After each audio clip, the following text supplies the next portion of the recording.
Hello students, very good evening to all. Today we are going to study 11th standard topic physics, conversion of Newton to dyne. Okay, Newton, we must know what is Newton. Newton is the SI unit of force. Similarly, you will be asked joule to earth or earth to joule या kilogram per meter cube to gram per centimeter cube. In this way, they will ask you the conversions. For conversions, you need to know what type of the physical quantity they are asking. They won't directly ask you force, work, joule, whatever. You need to understand what is the value. See here, we are going to convert Newton to dyne. 4 marks question or 3 marks question it would be. So most important topic, physics 11th standard, we are going to convert Newton to dyne. Here the fact or the principle, Q is equal to N1 U1 is equal to N2 U2. If I am giving you 10 rupees notes, 10 rupees, 10 notes to you, or I am directly giving you one note of 100 rupees. So 10 rupees, if it is 10 rupees, it will be equivalent to 1 rupees of 100 note. 100 rupees, 1 note is equivalent to 10 rupees, okay, 10 notes, okay. So 10 notes of 10 rupee will be equal to 100 rupees. So this is the number and this is the unit of system. In the similar way, N and U. N is the number, whatever the magnitude of this product is equal to magnitude of this product. And we are going to prove 1 Newton is equal to 10 raised to power 5 dyne. And this we are going to prove 1 Newton is equal to 10 raised to power 5 dyne. यानी कि 1 Newton लगभग 1 lakh dine के बराबर होता है. And you have to prove this. Here N is the unit of system in SI system or dyne is the unit of system in CGS system. So if we put the formula N1 U1 is equal to N2 U2, very important formula. This formula we will utilize. यानी कि अगर ये 100 रुपए हैं, ये 10 note हैं 10 रुपए के और ये एक नोट है 100 रुपए का और ये क्या है टोटल क्वांटिटी सेम रहती है, चाहे आप ये ले लो चाहे ये ले लो, दोनों 100 रुपए हैं. अब हम लोग 1 newton is equal to 10 raise to 5 dyne prove करेंगे. तो उसके लिए क्या करने जा रहे हैं, कीप इन माइंड, देखो बुकों में अलग अलग मेथड है, बहुत सिंपल मेथड कर रहा हूं. 1 kg मास इन केजी. ओके, मैंने क्या लिखा, मास इन सिंपल केजी लिख दिया आगे. कई लोग 1 लिखते हैं और मास केजी नहीं लिखते, तो भी चलता है. तो 1 अपन ऐसे लिखेंगे, 1 mass in KG is equal to 1000 mass in gram. आप ऐसा भी लिख सकते हो 1 kg is equal to 1000 ग्राम भी लिख सकते हो. लेकिन हम लोग क्या बताना चाह रहे हैं कि मास है ये और ये भी मास है, ये सीजीएस सिस्टम में और ये एमकेएस सिस्टम में. 1 mass in kilogram is equal to 1000 mass in gram. इसी तरह से 1 length in metre is equal to 100 length in centimetre. इसका मतलब 1 मीटर और 100 सेंटीमीटर एक ही बात है. जैसे आप सुबह वॉकिंग पे गए, आपने बोला भैया मैं 1 किलोमीटर चला या 1000 मीटर चला, एक ही बात है. तो या तो आप 1 मीटर बोल दो या 1 किलोमीटर बोल दो या 1000 मीटर बोल दो, है ना. तो 1 किलोमीटर में 1000 मीटर होते हैं. और सेकंड हमेशा सेकंड होता है, चाहे सीजीएस सिस्टम हो चाहे एमकेएस सिस्टम हो. तो 1 time in second is equal to 1 time in second. तो दोनों 1 ही रहते हैं, कोई चेंज होता नहीं. अब हम लोग क्या करेंगे, इसको मान लेंगे लेट m के जो पावर ऑफ कोएफिशिएंट है वो a है, l का b है और t का c है. इसको डब्बे में बंद कर दो. यानी जो भी m है वो मास जो है उसका पावर क्या है, a है, वेरिएबल है, और ये b है और c. दूसरी बात आप क्या मान लो, N1 जो है 1 न्यूटन है ना, 1 न्यूटन है. और U1 क्या है, न्यूटन है. U1 क्या है, न्यूटन है. NEWTON. देखो कैपिटल एन कभी मत लिखना है यहाँ पे, सब स्मॉल लेटर होनी चाहिए या सिंगल एन होना चाहिए। कहाँ पे लिखा हुआ है मालूम नहीं, समझिए, सिंगल न्यूटन रहना चाहिए। अब इसी तरह से U2 क्या हो जाएगा, x हो जाएगा, यानी कि हमको मालूम करना है ना, और U2 x नहीं हो जाएगा, N2 x हो जाएगा। क्या हो जाएगा, N2 क्या हो जाएगा, x हो जाएगा, और U2 क्या हो जाएगा, सीजीएस सिस्टम में क्या है, CGS। U2 क्या है, सीजीएस सिस्टम है, यानी ये डाइन निकालना पड़ेगा तुमको। क्या निकालना पड़ेगा, डाइन। तो न्यूटन को डाइन में कन्वर्ट करेंगे। अब हम लोग क्या करेंगे, हमने m के पावर वाले को a माना है, l के पावर वाले को b माना है और t के पावर वाले को c माना है। अब हमें करना क्या है, इसको कंपेयर करेंगे। अपन किसके साथ कंपेयर करेंगे, फोर्स के फॉर्मूले के साथ। हमें मालूम है फोर्स का डायमेंशन फॉर्मूला होता है, वो बनता है मास इनटू एक्सेलरेशन से।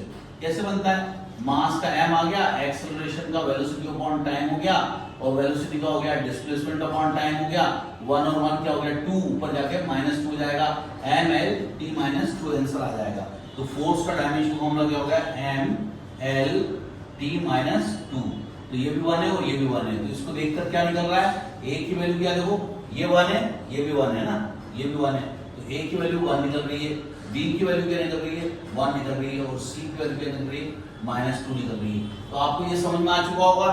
अब अपन लोग क्या करते हैं, इन सारी वैल्यूज को पुट करके सॉल्व करेंगे। देखो इधर हम लोग क्या करेंगे, यहाँ पर जो ये फर्स्ट इक्वेशन है, फर्स्ट इक्वेशन में पुट कर देंगे n1 की वैल्यू क्या थी, 1 थी, ये n1 की वैल्यू क्या थी, 1 थी ना, और u1 की वैल्यू क्या आ जाएगी, m किलोग्राम, l मीटर और t सेकंड। अब इसके टकले पे क्या लिख देंगे अपन, a b और c, क्योंकि हमने a का पावर क्या माना था, m का पावर क्या माना था a, l का पावर क्या माना था b, और t का पावर क्या माना था c वेरिएबल। अब इक्वल्स टू का साइन लगाएंगे, ये जो इक्वल्स टू का साइन है, इसकी जगह पर 1 पुट करा, इसकी जगह ये पुट करा। अब सीजीएस सिस्टम के लिए क्या पुट करेंगे, अब ये x पुट कर देंगे, ये निकालना है अपन को, n2 निकालना है। अब इसकी जगह क्या करेंगे अपन, ये लेंगे m ग्राम, a के पावर में a लिखेंगे, l सेंटीमीटर पावर में b लिखेंगे, और t सेकंड पावर में c लिखेंगे।